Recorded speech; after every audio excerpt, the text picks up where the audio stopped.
Three areas we're going to discuss today, starting with the overall economic situation. Since you and I met a few weeks ago in Davos, I'm not sure that the clouds haven't worsened, but the policymakers have decided to do something about it. Shall we start with the clouds, Richard? Go on. Okay. And we're not talking computer clouds. No. Real clouds, the old standard way when you look at the sky. So, bottom line, we see an economy that is growing, and that is growing more slowly than we had anticipated because of, I would say, four clouds. Taking geopolitics aside, and there's plenty of that to worry about. But if you look at the four clouds, the first one is trade tensions and tariff escalations. The second one is financial tightening. The third one is the uncertainty related to the Brexit outcome and its spillover impacts. And the fourth one is an accelerated slowdown of the Chinese economy. So let me take each of those four very quickly, one at a time. On the trade tension and tariff escalation, we have no idea how it's going to pan out. And what we know is that it is already beginning to have an effect on trade. It certainly has an effect on confidence. It has had, finally, an effect on markets. And it's really in the context of an economy around the world that is in transformation. We will be talking about the future of work, economy in transformation, trade impact. That's a threat. The second one, financial tightening. Financial tightening, good in a way because monetary policy tightening is a signal that the growth is coming back, but cost for enterprises is higher, and that happens at a time when there is a big, heavy debt on sovereign, on corporate, on a household, and many of those are indebted in dollars. The third one, Brexit, which is happening in the context of a European Union that is in the moment of reconstruction, completing the architecture and strengthening itself. What will the impact be? Uncertain. And the final one, which is my fourth one, the accelerated slowdown of the Chinese economy. That is happening as a result of the first one, second one to a degree, at a time when this economy is in transformation, big way. Right. So those are the four clouds that I see. Impact on economies in transformation. They're feeding on each other, though, aren't they? Yes, they are. The trade is feeding on Brexit, which is Chinese slowdown. Do you see any power to break this cycle or circle, this downward spiral? Political determination for the common good would help a great deal, because a lot of it is in the hands of those who are engineering those issues. If there was a strong willingness in all corners to resolve the trade issues, in order to clarify the terms of trade, deal not just with the bilateral trade surpluses or deficit. This is not the issue. The real issue is the substantive ones, having to do with IP protection, with subsidies, with state-owned enterprises, and with transfer of technology. The US isn't listening. I would doubt that. Well, they are the ones who are, the United States currently at the moment is the ones promoting most of the trade disputes in the world. You know, I think that it's not just one party or the other, because it is going to resolve all parties to come to the table to resolve those issues. And I believe that many exporters, many countries in the trade recognize that those terms have to be sorted out. IP protection, subsidies, state-owned enterprises' role, definition under the WTO of what is a developing country. Do you agree with Donald Tusk? You know where this is going. Do you agree with Donald Tusk when he says there's a special place in hell for those who promoted Brexit without having the sketch of an idea how to implement it? You know, he's borrowed from Madeleine Albright, who said that there should be a special place in hell for women who do not support women. So, you would obviously agree with Madeleine Albright, yes, who has a new book out, and by definition, Brexit becomes this... Brexit is a bit like the millennium bug. Everybody's warned us and keeps warning us, but we're really not sure what's going to happen. Well, I'm certain of one thing, is that it's not going to be as good as if there had not been Brexit. That is for sure. Whether it ends well, whether there is a smooth exit even by custom unions, as predicated by some, or whether it's as a result of a brutal exit on March 29th without extension of notice, it's not going to be as good as it is now, because there will be additional friction, because there will be unnecessary, there will be required procedures, there will be lines of trolleys and So is the fund getting ready for this? Is the fund getting ready to monitor, watch and help? I think what's important is that the private sector and the enterprises and everybody concerned get ready for it, but there are certain things that they can't get ready for it because it's going to be physically difficult. Give you an example. Some of the boats that arrive in Calais will be having a hard time arriving in Southampton, so you don't shorten the queue by diverting the traffic. You have to fix the platforms. When you look at this current state of the world, how worried are you? Or is this sort of just stuff? The trade dispute with China will get settled or fudged. Brexit will muddle through somehow right at the end. The financial tightening, well, Jay Powell's backed off and Mario Draghi said he's sensitive. It's going to muddle. I don't think it's going to muddle. When there is too much, when there are too many clouds, it takes one lightning to start the storm. So I would suggest that, and that's what we're saying to the countries, prepare yourself. Don't go for protectionism. Don't retire within your turf, but prepare yourself. Build up your buffers. Make sure that if the storm hits, then you are strong and solid at home. That's really what we are saying. Related to this is this question of governance, transparency. It's not just enough to have good policies, you have to have good governance to implement them. What would your thoughts be in terms of this part of the world as relates to governance? It's a thought that applies across the world, and it's work that we have done recently on corruption and the impact of corruption on growth. All know that corruption corrodes trust, and trust is at the heart of economic relationships. So we did some really in-depth research about the relationship between corruption and growth, and no wonder, the more corruption you have, the slower and less the growth. So any heads of states, any finance minister that I meet around the world is interested in growth, sustainable, inclusive, solid, and all the rest of it. But they all want growth. So I say two things. One is, make sure you have good governance, that you eradicate corruption, and that you facilitate growth. That's number one. I can give you an example of a country that has done it. Are you interested? Of course I am. Okay. Georgia. I don't know if there's anybody from Georgia here, but they will tell you that in a matter of 5 years, the Georgian authorities have decided to attack corruption head-on, and in a matter of 5 years, the revenue generated by the fiscal authorities has simply doubled. They had 12% of revenue to GDP, they moved to 25%. Why is that? Because you collect more, because there's more growth, and there is more welfare for the people at the end of the day.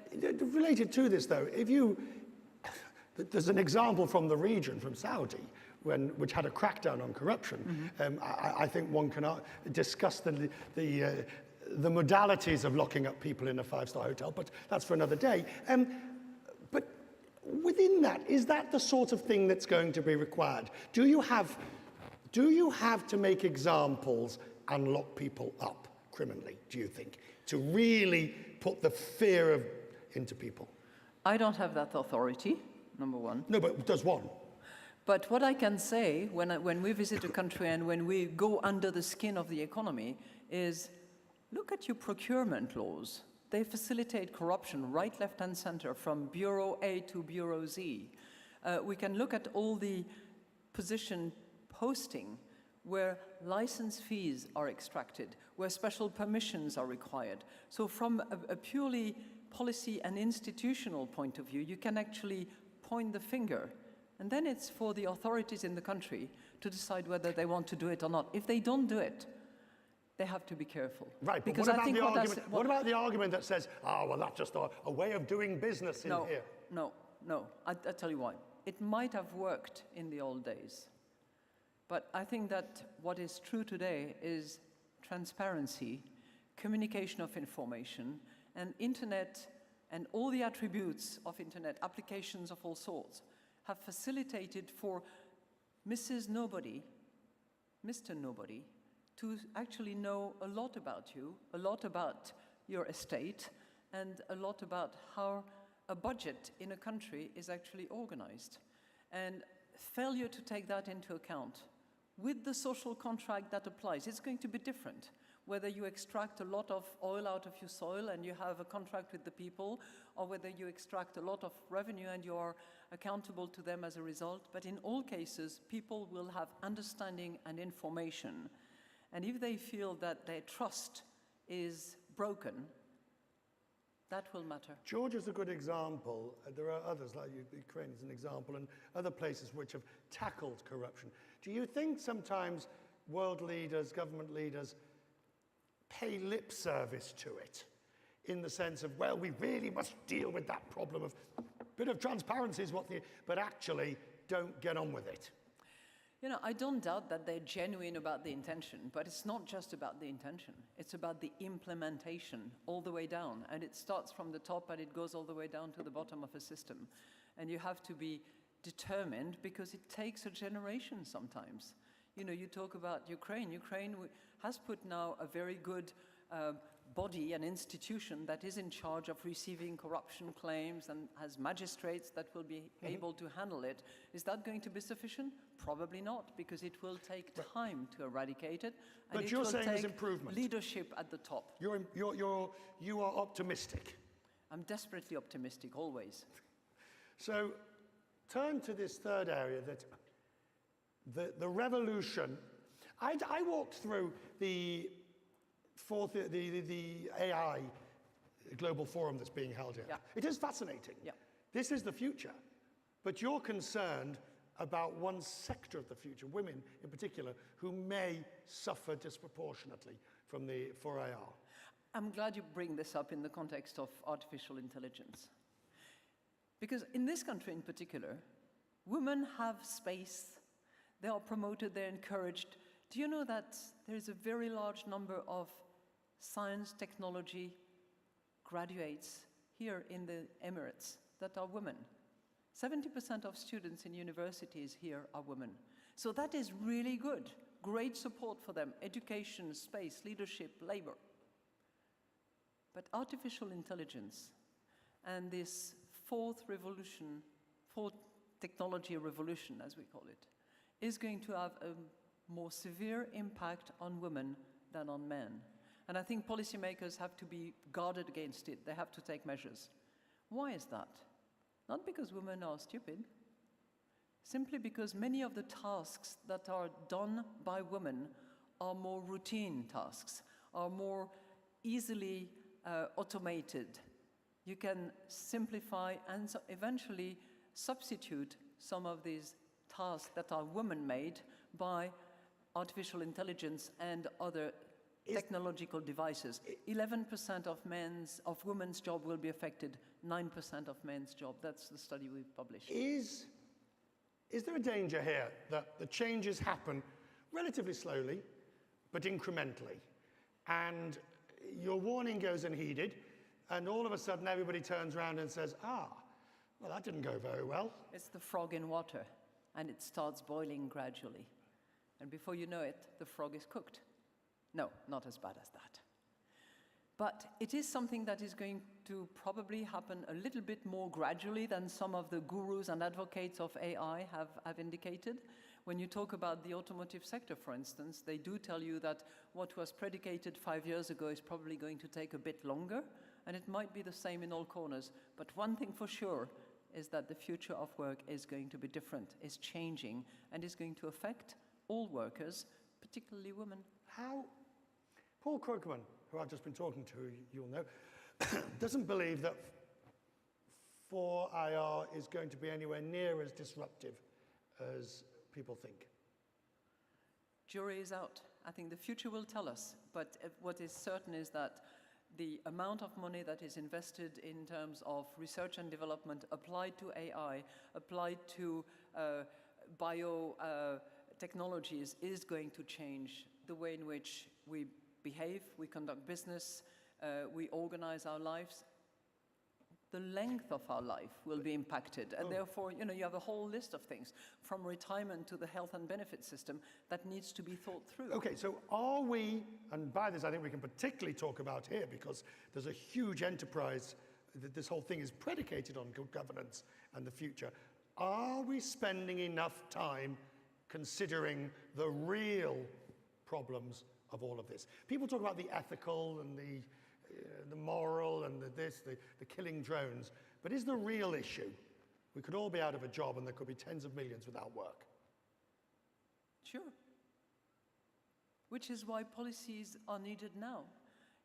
You have multiple studies, Richard. You have all the big consulting firms have been at it and have, predicted a number of jobs gone. It goes from X millions to Z millions. What is certain is that there will be millions of jobs changed, displaced. And if we feel bad because we missed those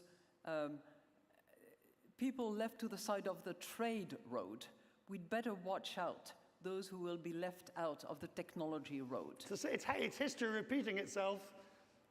Globalization is bad. Populism rose. We didn't listen. I think it was a combination of globalization and technologies, because if you analyze very granularly where the jobs have gone, who has lost them, it's a combination of trade, yes, for a portion, but it's also a big impact of technologies as well. So it's supply chain, it's trade, and it's technologies. But we have to be, you're right, it has been attributed to trade and globalization. What tomorrow will give us is technology and massive changes, which are great opportunities in many ways. You can suddenly bank the whole of Africa. Not right now, but one of these days, as Kenya has done it, for instance. You can include people who were excluded. You can bring women to transactions that they never did. There are lots of things that you can do. You can provide better health to people. But it will impact individuals in their jobs, and their jobs is their dignity, so we need to be careful with that. How many people in here, put your hand up, think that their job could be replaced by AI? Adjusted. Adjusted? Adjusted.